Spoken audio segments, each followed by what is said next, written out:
Thanks for the updates. విశాఖలో సారథ్యం పేరుతో బీజేపీ బహిరంగ సభ ఏర్పాటు చేసి ఇప్పుడు లైవ్ చూద్దాం. नियत नहीं, नीति है तो कार्यकर्ता नहीं, कार्यकर्ता है तो कार्यक्रम नहीं, लेकिन ये केवल और केवल भारतीय जनता पार्टी ही है जिसके पास नेता भी है, नीति भी है और नियत भी है, कार्यकर्ता भी है और कार्यक्रम भी है. ఈ విధంగా నడ్డా గారి నాయకత్వంలో భారతీయ జనతా పార్టీ దేశంలో మూడోసారి అధికారంలోకి వచ్చింది మిత్రుల.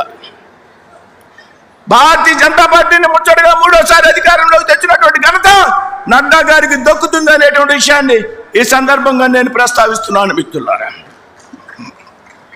నడ్డా గారు అధ్యక్షులుగా ఉన్నప్పటి నుండి ఇక్కడ విషయం ప్రస్తావించా. నడ్డా గారు అధ్యక్ష బాధ్యతలో ఉన్నప్పుడు కూడా ఆంధ్రప్రదేశ్ బీజేపీ కార్యకర్తల్లో కొత్త ఉత్సాహాన్ని ఉత్తేజాన్ని నింపారనేటువంటి విషయాన్ని మనందరూ కూడా గమనించాలి మిత్రులారా. ఎందుకంటే నడ్డా గారి హయాంలో, నడ్డా గారు అధ్యక్షుడిగా ఉన్నటువంటి సమయంలో ఒక సామాన్య కార్యకర్త ఉన్నటువంటి శ్రీనివాస్ వర్మ కేంద్ర మంత్రి అయ్యాడు. ఒక సామాన్య కార్యకర్త అయినటువంటి సత్యకుమార్ గారు రాష్ట్రంలో మంత్రి అయ్యారు. ఒక సామాన్య కార్యకర్త అయినటువంటి సోమ వీర్రాజు గారు శాసన మండలి సభ్యుడయ్యారు. ఒక సామాన్య కార్యకర్త అయినటువంటి పాకా సత్యనారాయణ గారు రాజ్యసభ అయ్యారు.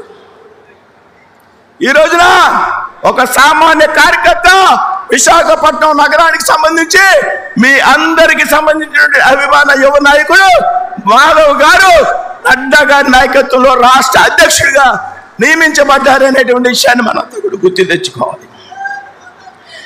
ఈ విధంగా మీరు భారతీయ జనతా పార్టీ రాష్ట్ర అధ్యక్షుడిగా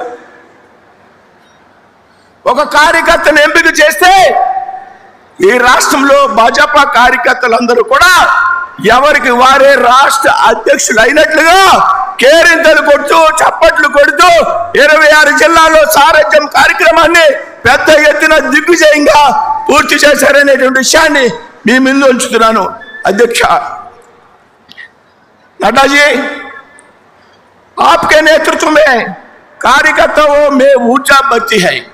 आपके नेतृत्व में आंध्र प्रदेश में भाजपा कार्यकर्ताओं की पहचान की गई. भाजपा ने मुझ जैसे सामान्य कार्यकर्ताओं తిరుపతిలో ఏర్పాటు చేసిన జాతీయ మహిళా సాధి